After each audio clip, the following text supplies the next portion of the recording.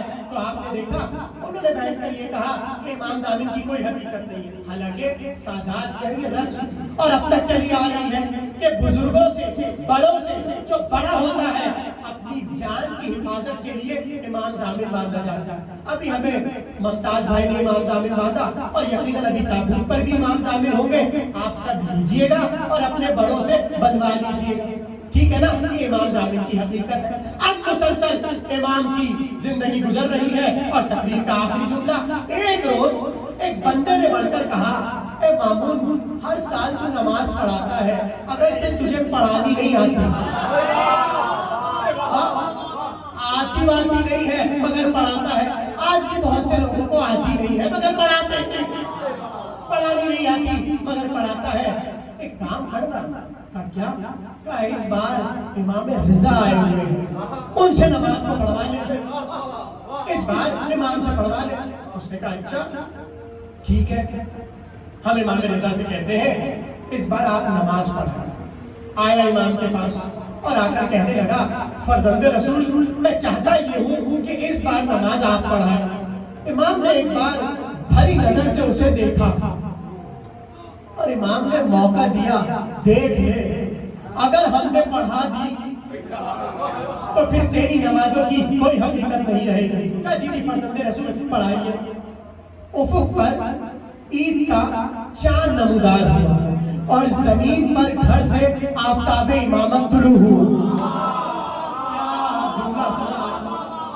افق پر چاند نمودار ہوا اور صبح عید کے روز آفتاب امامت طلوع ہوا۔ سب کو پتہ چلا کہ امام رضا نماز پڑھانے جا رہے ہیں۔ گھر کے باہر ایک مجمع لگ گیا اور ہر ایک یہ چاہتا تھا ہم امام کے ساتھ چلیں، ہم امام کے ساتھ جائیں۔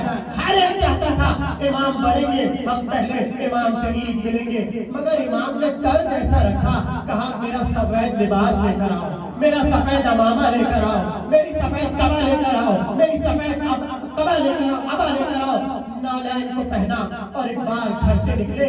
گھر سے نکلنے سے پہلے امام نے آسمان کو دیکھا اور 4 بار کہا اللہ اکبر اللہ اکبر اللہ اکبر اللہ اکبر۔ 4 بار جیسے امام نے کہا، ایک بار مجمع نے بھی شروع کیا اللہ اکبر اللہ اکبر اللہ اکبر۔ روایت کہتی ہے مدینے کہ جس طرح رسول کی زندگی میں ایک تکبیر ہوتی تھی پورے خراسان میں، ویسی ہی تکبیریں ہو رہی، کرو دیوار مٹی چلے، ہر ایک امام کے ساتھ اللہ اکبر کر رہا تھا۔ ایک بار امام آگے آگے تھے، مجمع پیچھے پیچھے تھا، کوئی امام کو دیکھ کر غش کھا جاتا تھا، کوئی امام کو دیکھ کر روتا جاتا تھا اور سب کہتے جاتے تھے یہ رضا جا رہے ہیں کہ علی جا رہے ہیں، رضا جا رہے ہیں حسن جا رہے ہیں، رضا جا رہے ہیں حسین جا رہے ہیں۔ جاتے جاتے امام بار بار آسمان کو دیکھتے تھے، 4 تکبیریں کہتے تھے، مجمع امام کے پیچھے تکبیروں کو کہتا جاتا تھا۔ ایک بار سپاہی آئے کہ ہم ذرا دیکھیں تو شان امامت کیا ہے، مگر یہ بھی روایت میں ملتا ہے انہوں نے جیسے امام کو پیدل دیکھا تو اپنا گھوڑے پر بیٹھنا برا لگا، سب گھوڑوں سے کود پڑے اور کہا نہیں آج شان امامت دیکھیں گے، ہم امام کے پیچھے پیچھے جائیں گے۔ امام جا رہے تھے اور ایک دھوپ تھی، اتنے میں آ کر کسی نے مامون سے کہا کہ اگر آج علی رضا نے نماز پڑھا دی تو پوری بنی عباس کا تخت لگ جائے گا، اس لیے کہ تم تو شہنشاہی دکھاتے ہو، تم تو بادشاہت دکھاتے ہو، تم تو امیری دکھاتے ہو، تم تو ملکیت کی ملکیت دکھاتے ہو، مگر اسے تو دیکھو نہ یہ ملکیت دکھا رہا ہے نہ دولت دکھا رہا ہے، کچھ بھی نہیں دکھا رہا، پھر بھی سب اسے امام کہہ رہے ہیں۔ جیسے ہی اسے پتا چلا اس نے کہا ٹھیک ہے امام کو واپس بلا لو، ہم نماز پڑھائیں گے۔ امام نے صرف ایک جملہ کہا، اگر آج ہم نماز پڑھا دیتے تو خراسان میں رسول نے پڑھائی نہیں تھی، ہماری نماز رسول کی نماز تھی۔ بس تقریر کا آخری جملہ، مسلسل اس نے یہ دیکھا اس کا بغض بڑھتا چلا گیا۔ اس نے کہا میں تو جس طرح بھی انہیں گھٹانا چاہتا ہوں یہ بڑھتے چلے جاتے ہیں، سب سے بڑی وجہ جو علماء نے اس کی دشمنی کی لکھی وہ یہ تھی کہ مامون دربار میں بیٹھا تھا، سامنے ایک چور لایا گیا، فضائل ہے مگر آخری ہے، چور لایا گیا۔ کیوں لایا گیا ہے اسے؟ کہا اس نے چوری کی، ٹھیک ہے تو لاؤ خنجر، ہم اس کے ہاتھ کاٹ دیتے۔ چور نے پلٹ کر کہا کون ہاتھ کاٹے گا؟ تو ہاتھ کاٹے گا، تو خود چور ہے، تو میرے ہاتھ کاٹے گا، تو خود چور ہے۔ کہ کیسے؟ کئی علی رضا بیٹھے ہیں، تو نے ان کی امامت پر قبضہ کیا۔ اچھا معذرت میں نے جملہ غلط کہہ گیا، امامت پر نہیں خلافت پر، امامت پر قبضہ ہو نہیں سکتا، اس لیے کیونکہ امامت اللہ عطا کرتا ہے۔ اگر کوئی کہے کہ امامت پر قبضہ ہو سکتا ہے تو پھر خدا پر بھی قبضہ ہو۔ اگر امامت پر قبضہ، دیکھیے جملے سنبھل کے کہا کیجیے، کہیں بھی کہہ رہے ہیں سنبھل کر کہیے۔ اس نے کہا حق تو ان کا ہے، اگر تو چور نہ ہوتا تو انہیں منبر پر بٹھاتا۔ اب وہ ایک بار پریشان ہوا۔ اچھا دیکھیے چور تھا مگر فضائل آل محمد کا چور نہیں تھا، اہل بیت کی فضیلتوں میں چوری نہیں کرتا تھا۔ اس نے کہا تو چور ہے، اب کیا کرتا؟ خاموش رہا۔ اب پلٹ کر چور نے کہا تو صرف چور نہیں ہے، غلام بھی ہے۔ اور پھر اس نے ایک شریعت کا مسئلہ پڑھ دیا، غلام کبھی آزاد کے ہاتھ نہیں کاٹ سکتا، یہ شریعت کا مسئلہ ہے۔ غلام کبھی بھی حد کسی پر جاری نہیں کر سکتا، حد وہی جاری کرے گا جو آزاد ہوگا۔ اس نے کہا تو میرے ہاتھ کاٹے گا، تو چور بھی ہے، تو غلام بھی ہے۔ اس نے کہا میں غلام کیسے ہوں؟ کہا تو سب کا غلام ہے، میرا بھی غلام ہے۔ اور مامون گھبرایا، میں تو بادشاہ بنا بیٹھا ہوں، یہ مجھے غلام کہہ رہا ہے۔ کہا بتاؤ میں غلام کیسے ہوا؟ کہا سن، یہ بیت المال پر تیرے باپ ہارون نے قبضہ کیا تھا، اور اسی بیت المال کی رقم سے تیری ماں کو خریدا تھا، تیری ماں کو خریدا تھا کنیزی میں، تو کنیز کا بیٹا ہے، اور وہ جس پیسوں سے کنیز کو خریدا تھا وہ ہم مسلمانوں کا بیت المال تھا۔ تو بھی غلام، تیری ماں بھی کنیز۔ بھائی آپ ذرا سوچے تو بھرے دربار میں مامون جیسے بادشاہ کو کوئی یہ جملہ کہہ سکتا تھا؟ غلام نے کہا، چور نے کہا کہ تو بھی غلام، تیری ماں بھی غلام۔ اب جیسے اس نے یہ جملہ سنا تو امام کی طرف دیکھا، اب یہ سمجھا کہ امام اس کا دفاع کریں گے۔ مامون سمجھا امام میرا دفاع کریں گے۔ جیسے مامون نے امام کی طرف دیکھا کہ فرزند رسول اس بارے میں آپ کیا کہیں گے؟ امام نے کہا چھوڑ، امام نے کہا چھوڑ، اس لیے کہ ہم نے ولی عہدی لیتے ہوئے یہ کہا تھا کہ ہم خلافت کے معاملے پر کوئی فیصلہ نہیں کریں گے، اور اگر تو بار بار اصرار کرتا ہے کہ بتائیے کیا ہوگا، تو یہ جو کچھ کہہ رہا ہے ٹھیک کہہ رہا ہے، یہ جو کچھ کہہ رہا ہے ٹھیک کہہ رہا ہے۔ اب جو اس نے یہ جملہ سنا تو بھرے دربار نے مامون سے کہا ارے جسے بادشاہ سمجھ رہے تھے یہ چور بھی ہے، غلام۔ سارے غلام بڑھ بڑھ کر مامون کو غلام کہہ رہے تھے۔ بس وہ دل تھا، اس کے دل میں قدورت کی جو آگ تھی وہ بڑھتی چلی گئی، اور اس نے کہا بھرے دربار میں چاہتے تو علی رضا مجھے بچا لیتے، میرے عیب پر پردہ ڈال دیتے، مگر انہوں نے پردہ نہیں ڈالا اور لوگوں کے سامنے ہمیں رسوا کر دیا۔ اب دیکھو میں ان سے کیسا انتقام لوں گا۔ غلام کو بلایا گیا کہ ایسے انگور لے کر آ کہ جس میں اس طرح میں زہر کو بجھاؤں کسی کو پتہ نہ چلے۔ غلام گیا، انگوروں کو لے کر آیا، امام کے سامنے پہلے اس نے بلایا امام کو اور انگوروں کو امام کے سامنے رکھ دیا۔ کہا فرزند رسول ان انگوروں کو کھائیے۔ امام نے کہا چھوڑ، میرا دل نہیں چاہتا ان انگوروں کے کھانے کا۔ اس نے کہا نہیں، میں نے آپ کے لیے بہت دور سے منگائے ہیں، کھانے تو آپ کو پڑیں گے۔ امام بار بار منع کرتے رہے، یہ اصرار پر اصرار کرتا رہا۔ آخر کار امام نے فقط 3 یا 4 اس سے زیادہ نہیں 3 یا 4 دانے اٹھائے اپنی زبان پر رکھے. ابھی انہیں چبا کر نگلا ہی تھا کہ امام ایک بار ڈگمگانے لگے. امام کی آنکھیں بند ہونے لگی. امام کا چہرہ متغیر ہوتا چلا گیا. اس نے کہا کیا ہو گیا کیا ہو گیا؟ امام خاموش رہے. ایک بار امام نے مسجد کو چھوڑا اور اپنے گھر کی طرف جانے لگے. اس ملعون نے بڑھ کر کہا کہاں جا رہے ہیں کہاں جا رہے ہیں؟ امام کی آنکھوں میں آنسو تھا اور صرف ایک جملہ کہا کہ کیا پوچھتا ہے کہاں جا رہے ہیں؟ وہیں پر جا رہے ہیں جہاں تو ہمیں بھیجنا چاہتا جہاں پر تو ہمیں بھیجنا چاہتا ہے ہم وہیں پر جا رہے ہیں. یہ کہہ کر امام گھر سے نکلے اور مقتل نے یہی لکھا خراسان کی گلیوں میں امام کبھی ٹہلتے تھے کبھی بڑھتے تھے کبھی ٹہلتے تھے کبھی بڑھتے تھے. امام سے چلا نہیں جا رہا تھا جس میں زہر مسلسل بڑھتا چلا جا رہا تھا. امام کی ہمت جواب دیتی جا رہی تھی. امام بڑھتے تھے ٹھہر جاتے تھے بڑھتے تھے ٹھہر جاتے تھے. اداروں کچھ یاد آیا مدینے میں بھی ایک بی بی تھی جو بڑھتی جاتی تھی ٹھہرتی جاتی تھی بڑھتی جاتی تھی ٹھہرتی جاتی تھی. کون سی بی بی تھی؟ وہ فاطمہ زہرا تھی.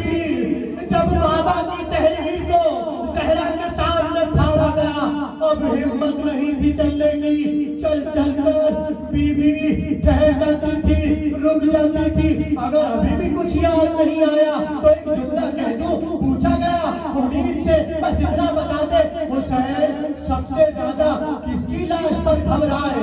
حسین سب سے زیادہ کس کی لاش پر گرے؟ حمید نے کہا مت پوچھو. مختار نے کہا بتا حمید کس کے لاشے پر حسین سے سنبھلا نہ گیا؟ اس نے کہا ارے میں نے اپنی آنکھوں سے دیکھا جیسے ہی علی اکبر نے کہا اے بابا میں گھوڑے سے گر رہا ہوں. ارے جیسے حسین نے یہ سنا کبھی اٹھتے تھے کبھی گرتے تھے کبھی اٹھتے تھے کبھی گرتے تھے. ہاں میں نے دیکھا جب حسین سے چلا نہ گیا ایک بار گٹھنیاں سمیت گٹھنیاں کے بل علی اکبر کی لاش پر آئے. عزاداروں علی رضا گھر میں آئے.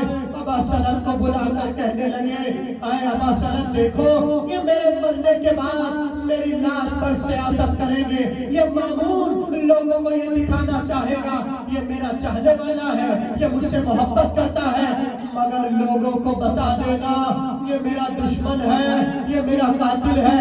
یہ چاہے گا کہ اپنے باپ کی قبر کے نیچے قدموں تلے مجھے دفن کرے مگر اللہ کبھی بھی امام کو رسوا نہیں کرتا.